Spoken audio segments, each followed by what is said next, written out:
We will start our lesson sa module number 12, which has a title of Managing the Finance Function.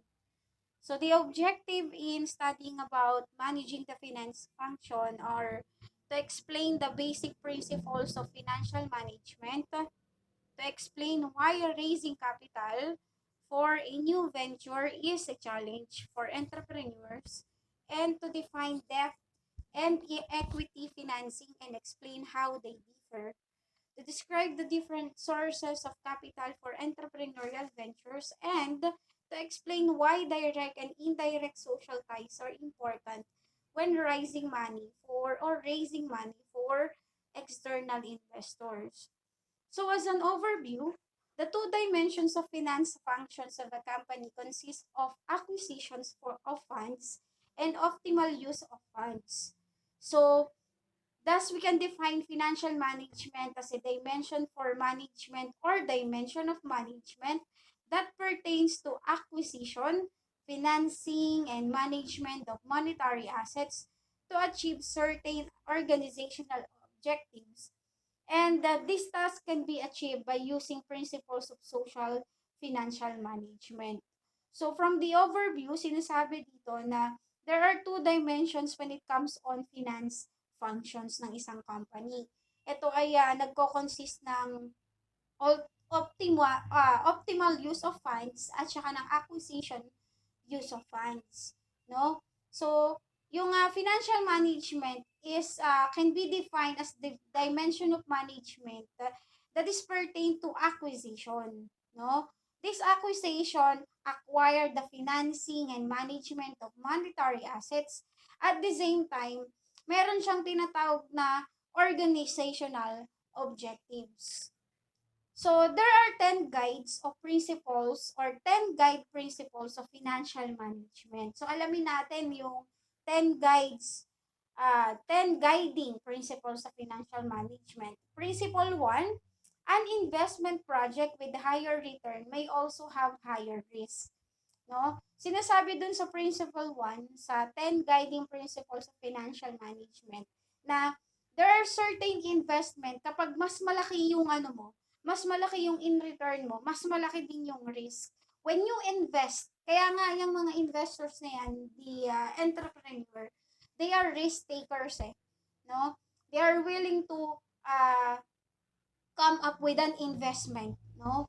And they are actually given an objective to to earn and to gain, no, ng mas mataas pa dun sa investment na inilabas nila, no? But actually it is a point of waiting na kapag nag-invest sila, kailangan talaga nila yun uh, trabahuhin, 'di ba? Yun yung tinatawag na investment, no? Investment project with higher return may also have higher risk. Kasi there is a possibility na malugi yung negosyo na pinag-investan mo, no? Meron naman na pwede siyang mag-take off or lumago, 'di ba? Depende kasi yan no? So there is in every opportunity and every investment there is a risk na pwedeng mangyari sa isang business. Next, sa principle 2, the value of money changes over time. So, yung value ng money natin is nagbabago siya from time to time. Diba? So, kumbaga, it should become one of the guide principle when it comes on financial management. It is because doon tayo nakabase Kasi di ba dati, yung 100 nga madami nang nabibili. Pero ngayon, kapag ka lumabas ka, ang dala mo 100, ilan lang yung mabibili mo? Tama? Bilang isang consumer, how much more for the business or for an entrepreneur? 'Di ba? Kapag ka 100 lang yung puhunan mo, 1,000 lang yung puhunan mo sa isang negosyo, hindi ganun kalaki, no? Hindi ganun kalaki yung in return. Tama ba? So when you invest or when you are going to invest for a business, given na maglalabas ka talaga ng capital. Sabi nga 'di ba, wala namang nag-start ng isang negosyo from a simple raise of money, no? So, principle 3 naman, cash, not profit, is the basis of creating value. No? Meron akong kakilala na mahalaga sa kanya yung sales. Lagi niyang sinasabi that sales is the spirit of the business. It gives off the value sa isang business. Bakit? Once na may sales ka, no? Once na may sales ka, yun yung yun yung doon mo makikita or doon mo mapoproject na naglumalago yung business mo. Okay? Kaya kumbaga yung cash, no? Yung pera na na-acquire ng business mo, yung pera na nagigain ng business mo, yun yung pinakang value nito. Okay? Yun yung nagsisilbing cash flow. Ika nga. So, sa principle number 4, in creating value, it is very important to consider the incremental cash flow. So, dito sa principle number 4, pinapakita na yun daw cash flow is napakahalaga. Dapat alam mo kung saan napupunta, no? Yung inilalabas mo na pera. Dapat alam mo kung ano yung binibili, ano yung pinag-investan, no? At alam mo rin kung magkano yung pumapasok. Yun yung cash flow na tinatawag. Paano napapaikot ang investment, paano napapaikot yung puhunan, 'di ba? Yun yung sa principle number 4. And then sa principle number 5 naman, in a competitive market, it is very difficult to reap huge profit. No? Given na to. No? Given na kapag ka marami kang kakumpetensya sa isang area, no? Yung profit mo o yung pag-gain mo ng profit is hindi ganun kalaki. Let's say for example, yung sa amin, meron kaming money remittance, which is smart padala, no? Hindi lang kami yung money remittance na meron dito sa area namin. Meron sa Buana Luwilier, may M. Luwilier, meron pang ibang smart padala, 'di ba? So, dahil madami yung kakompetensya, hindi ganun kalaki, no? Yung nagiging profit. It is very impossible to gain a huge profit in an area with higher competition. 'Di ba? So, what are you going to do? Kailangan mo na mag-isip ng strategy. How will you gain a huge profit or how will you have a large amount of profit in that area even if meron kang competition? So, dun yun papasok, no? Sa strategic thinking and creative thinking, no? So, sa principle number 6 naman, you cannot outsmart an efficient capital market. So, meaning to say, sa principle number 6 is hindi mo malalampasan being an entrepreneur with a small capital, hindi mo kayang lampasan ng ganun basta-basta yung huge amount of market na meron sa area nyo. Okay? So, most especially, kung halimbawa ikaw ay tindahan na, sari-sari store, and then you're going to, or your goal is to break through, no, upon the market of a grocery. Si grocery, marami yung supplier, 'di ba? Alam niyo ba yung strategy ni grocery is gumagamit sila ng pre-market or yung tinatawag, gumagamit sila ng pre-market or nung consignment strategy. Kung saan merong iba't ibang kumpanya, no? O may iba't ibang supplier na nagdadala sa kanila ng produkto nang hindi nila basta-basta binabayaran. Hindi sila naglalabas agad ng pera, no?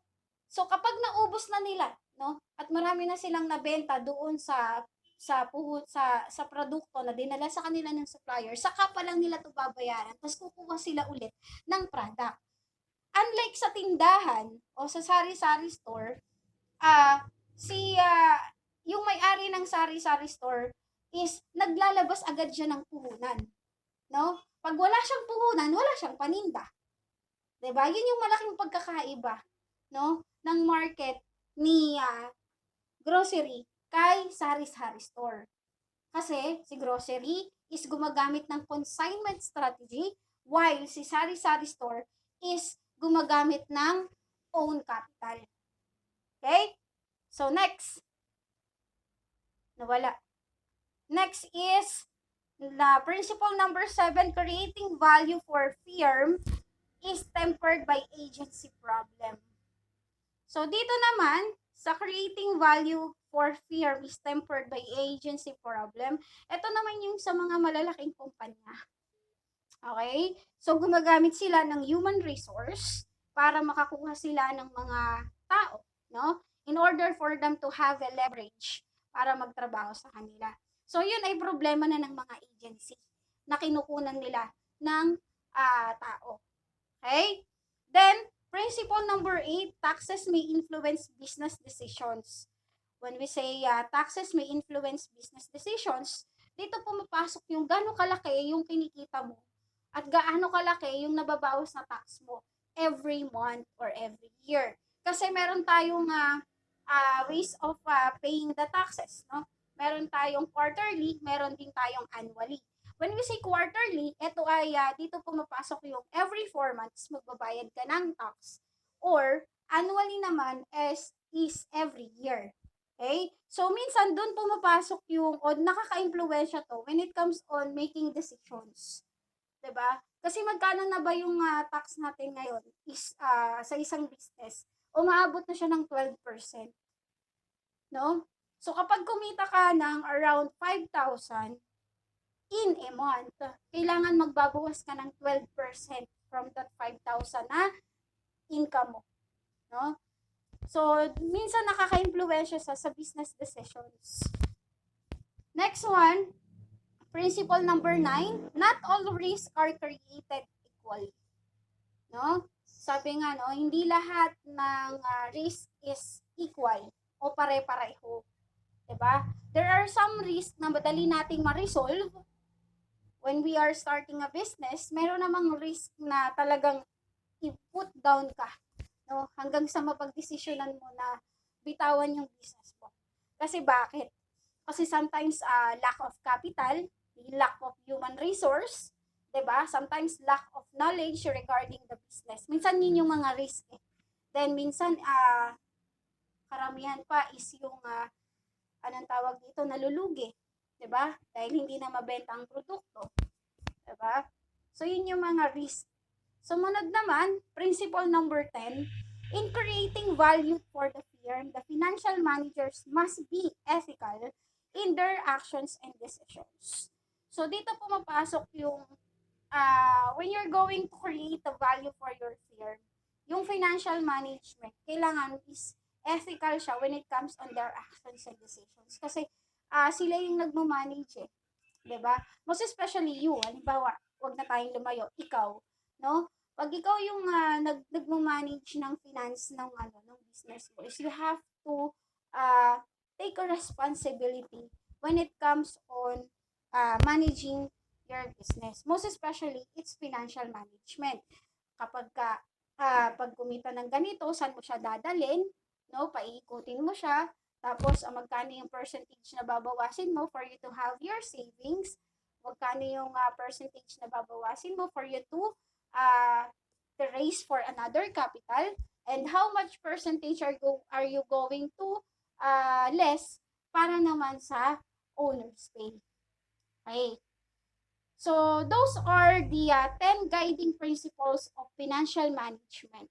Let us now proceed with raising capital for new ventures and its challenges. So, any business enterprise, with big or small, will require a variety of resources to produce. No? Ang kahit anong business enterprise daw, kaya maliit man yan o malaki, is nire-require nito yung variety of resources. No? Nagre-require siya ng mga iba't ibang resources na pwede niyang mapagkunan, no? Para tuloy-tuloy yung production ng business. These resources have their respective price tags. However, this new business venture may not have enough internal funds to finance the acquisitions of these resources for production. So, let us see, no, the key challenges when it comes on raising capital for new venture. Number one is the need to convince the lenders and investors that the firm is credit-worthy business enterprise. Okay? So, dito sa number one, relate ako dito. No? Since our business is a party needs and entertainment, no? We tend to have or to find a lender para madagdagan yung puhunan namin. So, ang ano namin, ang kailangan namin gawin is we have to convince them na viable yung business namin. Investable, ika nga. No? At credit worthy siya. So, kailangan namin magpasa ng mga requirements, no? Para makita nila na, ay, oo nga, kumikita nga ito daily. Kasi ano yan eh, merong tinatawag na CI. No? Sa CI na yon pupunta anong tawag dito? Yung personnel sa area mo o dun sa business mo para tingnan kung ano na yung mga product mo. Tatanungin ka magkano kinikita mo daily, magkano yung kinikita mo monthly, what are your expenses, 'di ba? So, of course, kailangan silang magpaano, no? Those are this is one of the challenge when it comes on raising a capital for a new business, no? But eventually we start our business from not taking a credit from the lender, no? It was came from our savings. Pero kumbaga, syempre, dahil kinukulang kami sa kapital, kailangan namin magpaikot pa. Naghanap kami ng pwede namin makunan.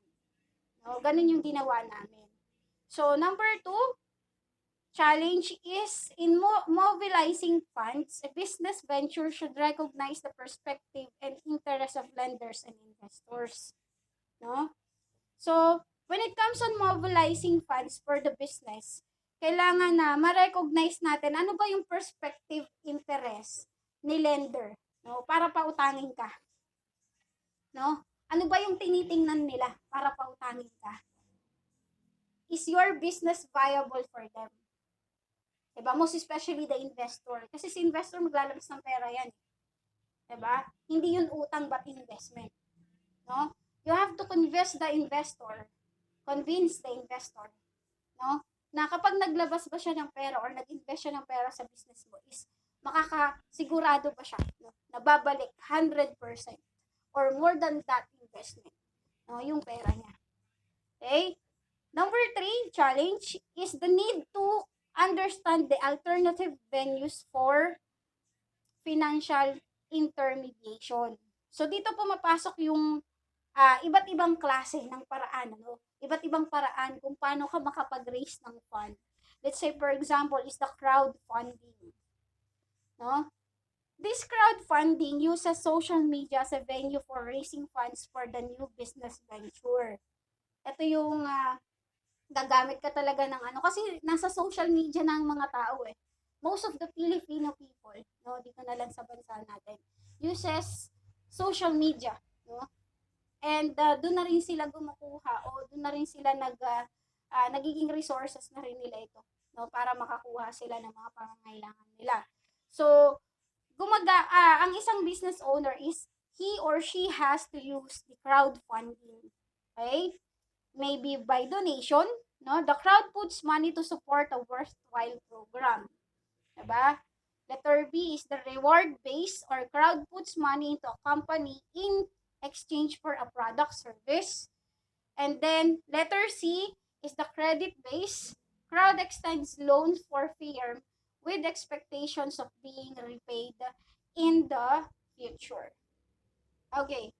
So let us now proceed with the types of capital, debt versus equity. Okay?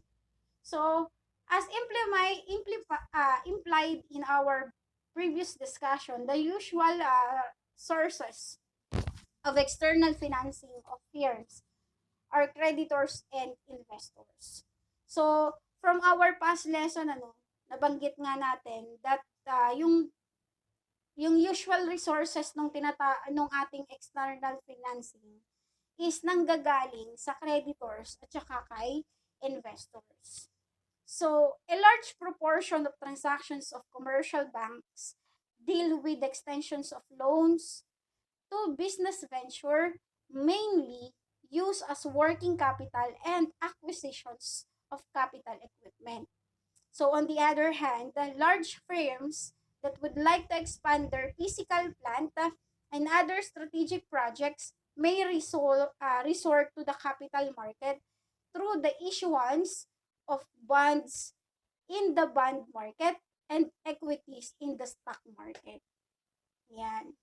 Dito naman sa advantage and disadvantage of credit financing. Dito naman pumapasok yung sa mga small amount of money na-acquire ng business natin. Usually, it is based from the credit financing, no? Most probably by sourcing of funds. So, an entrepreneur can talk to a nearby commercial bank to secure a loan, no? So, the bank may require a submission of its business plan, financial plan, various financial statements, and other documentary requirements. So, these are the disadvantage and advantages of credit financing. Yun yung pangungutang. No? Pag nangutang ka, ano yung mga advantage and disadvantage nito sa'yo when you are going to start a business? Number one, when it comes on advantage of equity financing, the main advantage of equity financing is the huge amount of money that can be accumulated. And in addition, it can earn substantial savings for not borrowing the servicing debts. Okay? So, sa advantage equity financing, dito pumapasok yung kapag ka nangutang ka, mayroon kang pang-acquire ng mga pangangailangan para sa business mo. No? Eventually, makakapag-create pa to ng substantial result para sa business mo. So, yun yung advantage ng equity financing. Its disadvantage naman is in equity financing, it is the flexibilities or flexibilities of preparing and issuing bonds, securities, stocks, and other commercial papers in capital market. So, sa disadvantage ng pangungutang natin, pag mangungutang tayo para sa business natin, sometimes lumalaki yung tubo. Most especially kapag ito ay hindi nababayaran on time. Diba? Yun yung main disadvantage niya. No? So, nangutang ka, no, para meron kang pang-start ng business, but eventually, may time na mas malaki pa yung tubo. No? Merong 20%, merong 30%. Sa Bombay nga diba? 20%. So, most especially, mahihirapan ka. Most especially, kung ang business na lalaanan mo is mahina, no? O mabagal ang acquisitions ng income. Okay? So, let us now proceed with the last part, which is the sources of capital for entrepreneurs. Several micro and small-scale entrepreneurs can source their funds from their own savings, specialized program of commercial bank, government grants, and other NGOs, venture capitalists, and business angels.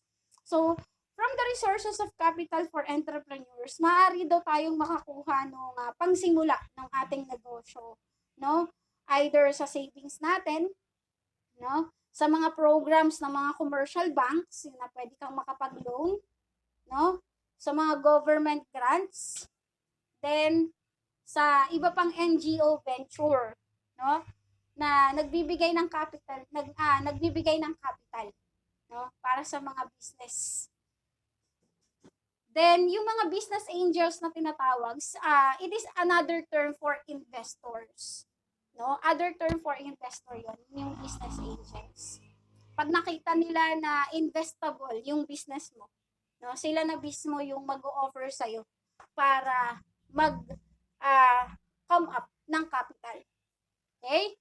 So, self-financing, borrowing from local credit market, borrowing from commercial banks, government grant credit and incentives, and venture capitalists and business angels. So those are the sources of capital for entrepreneur. Okay. So tapos na tayo sa ating module number 12 with the topic managing the finance function. So proceed naman tayo sa activity natin. Sabi